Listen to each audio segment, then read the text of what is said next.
existent, elles ne sont pas suivies des faits. Remarquez, il n'y a pas besoin d'aller à Bruxelles pour ça. Bref, pourquoi légitimer en plus un système qui impose une politique monétaire et budgétaire via la BCE, supranationale, mais comme vous le savez, contrôlée par la Deutsche Bank. Puisque vous le savez, l'euro, c'est quoi l'euro? C'est l'euro-marque, évidemment. Bien, pourquoi faire la courte échelle à la CJUE, qui s'autoproclame sans mandat, jusqu'à nouvel ordre, sans mandat, en tant qu'autorité juridictionnelle, créatrice d'un prétendu droit européen, je mets droit européen entre guillemets, contre tous les droits nationaux et décrété supérieur à eux. En vérité, selon le parti de la mondialisation, mais fort heureusement, nous ne sommes pas tout seuls. En vérité, il n'y a pas d'autre alternative que de boycotter ce système antidémocratique qui viole à longueur de journée tous les principes constitutionnels. Pas de séparation des pouvoirs,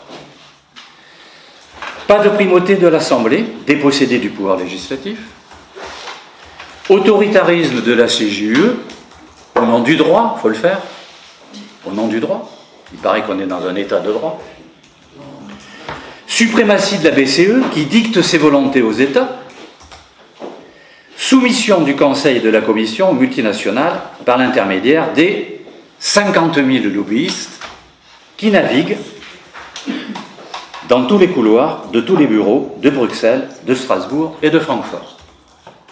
Ce serait, à notre avis, tromper le peuple que de lui faire croire qu'il y a une quelconque utilité politique à siéger dans ce système bureaucratique et dictatorial. Mais le boycott n'est pas un principe. Et c'est là que je donne raison à un certain nombre de gens qui l'ont cité. Bon. Le boycott, parfois, peut avoir ses utilités, parfois être contre-indiqué. La participation, c'est la même chose. Tout dépend de la situation politique du moment.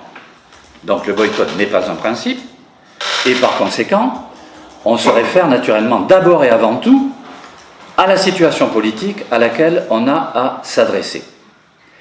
Et puisque, effectivement, Lénine a été cité, eh bien, je vous invite à l'occasion à le relire, c'est jamais contre-indiqué. Eh bien, il a toujours veillé à adapter sa stratégie, participation au boycott, en fonction de la situation politique du moment. En l'occurrence, ici, le système européen, on l'a constaté, il est illégitime, il est corrompu et il est contraire à toutes les lois de la vie démocratique. Y participer, ce serait donc le légitimer, ce serait le cautionner, ce serait tromper le peuple, ça serait semer des illusions sur sa capacité à être réformé. Et là, vous avez compris que je n'étais pas du tout d'accord avec l'un des exposés de ce matin. Ce serait effectivement semer des illusions sur sa capacité à être réformé, et en vérité, ce système, pour nous, n'est pas réformable. Il n'est pas réformable. Dès lors, pourquoi appeler le peuple à participer à une mascarade? Il faut au contraire le délégitimer et le dénoncer pour ce qu'il est, un système artificiel, surplombant les peuples, suspendu en l'air, et qu'il convient d'abattre. Notre position est donc claire, l'UE, c'est le contraire de ce qu'elle a annoncé. Je ne ferai pas l'injure non plus de vous rappeler, la paix, c'est la guerre. La prospérité, c'est l'austérité. Le plein emploi, c'est le chômage de masse. La démocratie, c'est la crise organique. La justice et l'équité, c'est la corruption. La prospérité économique vis-à-vis des plus pauvres, désolé, mais c'est l'accroissement des inégalités. L'amélioration des conditions des salariés, c'est la destruction de l'État social. Exactement ce que disait, là j'étais d'accord avec lui, Christophe Rameau ce matin. Une économie respectant les problèmes de l'écologie, c'est le greenbashing capitaliste. C'est le greenbashing capitaliste, et vous avez vu, c'est un exemple parmi d'autres, 10 ans de plus pour le glyphosate. Mais c'est pas fini, ça va continuer, bien sûr. Hein. Je cite le glyphosate comme ça, mais c'est à la limite presque comparativement à tout ce qui nous attend, épiphénoménal, même si ce n'est pas. Donc en fait, l'UE, pour nous, c'est un système de dessaisissement des peuples qui permet au capitalisme néolibéral financiarisé de diriger les sociétés contre les peuples et à son seul bénéfice. D'ailleurs, dernière chose, il n'en faut plus beaucoup, évidemment, si on regarde tout ça, pour que les peuples se détachent de cette construction artificielle, contrairement à tout ce qu'on nous dit. Regardons les taux d'abstention aux élections européennes. Regardez-les, vous verrez. Il faut vérifier ce que je dis. Hein. Eh bien, si vous regardez ça de près, ces taux d'abstention, ils sont tous supérieurs à 50% jusqu'en 2019. Et si vous prenez la dernière élection de juin 2024, si vous y ajoutez les votes nuls et blancs, vous êtes au-delà de 50%. Donc, vous voyez, quand on nous dit « Ah oui, mais 60, je ne sais pas combien de pourcents des Français, revenons en France, sont pro-européens », d'abord, je vous signale que parmi les inscrits ne sont pas la totalité des personnes en France qui pourraient voter. Il y a beaucoup, bon, non seulement d'abstention, non seulement de nuls, non seulement de blancs, mais vous avez, alors, les évaluations sont diverses et variées. Nous, on dit entre, parce qu'on ne veut pas non plus être jusqu'au boutiste, hein, 3 à 4 millions de gens qui refusent de s'inscrire, pour des raisons diverses. Alors, non inscrits ou mal inscrits.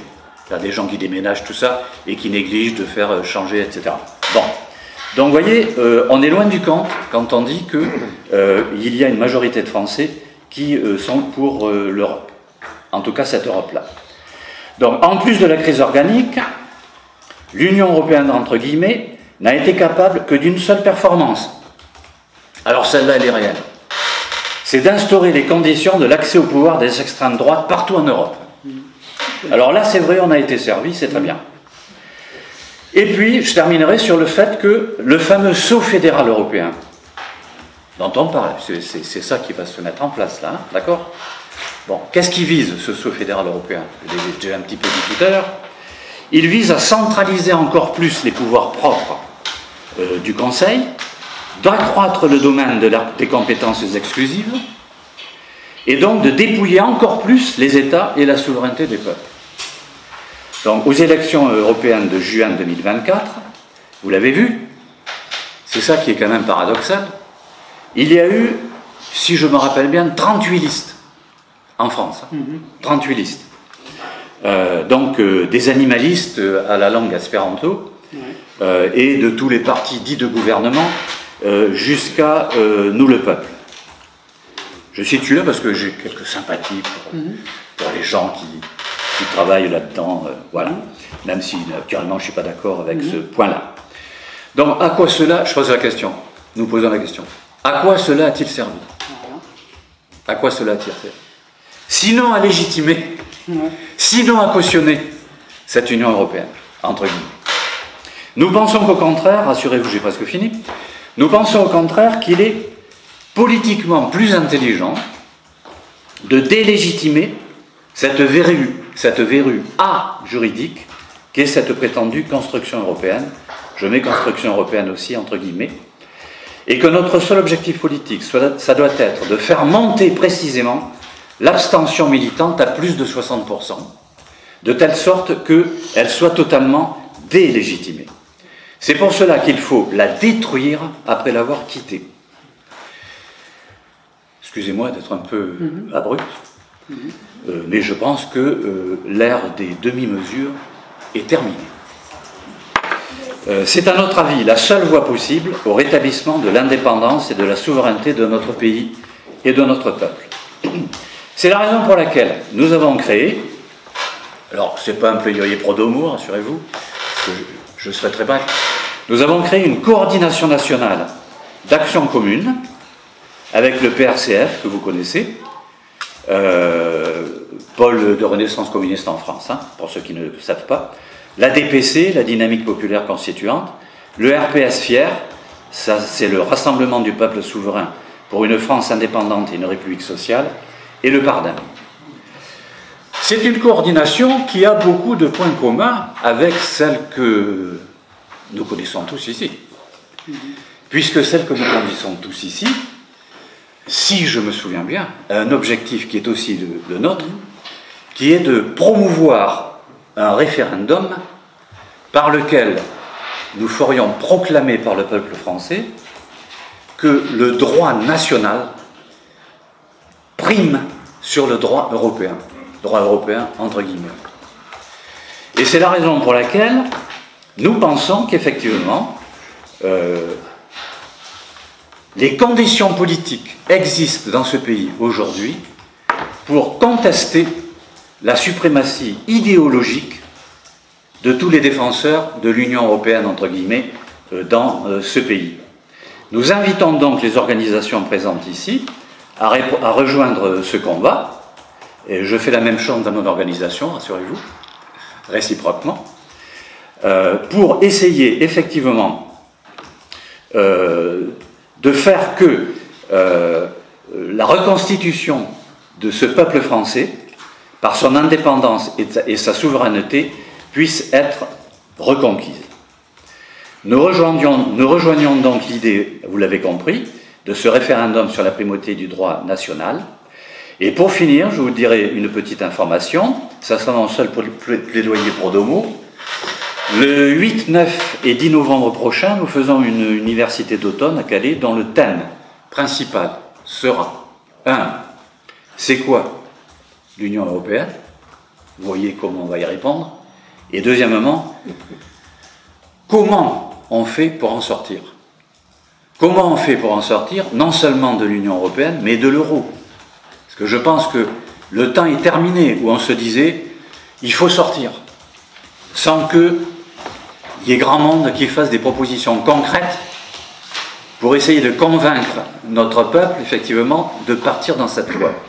Je pense que maintenant, il faut qu'on soit capable, les uns et les autres, de faire des propositions concrètes. Comment on sort, par exemple, de l'euro?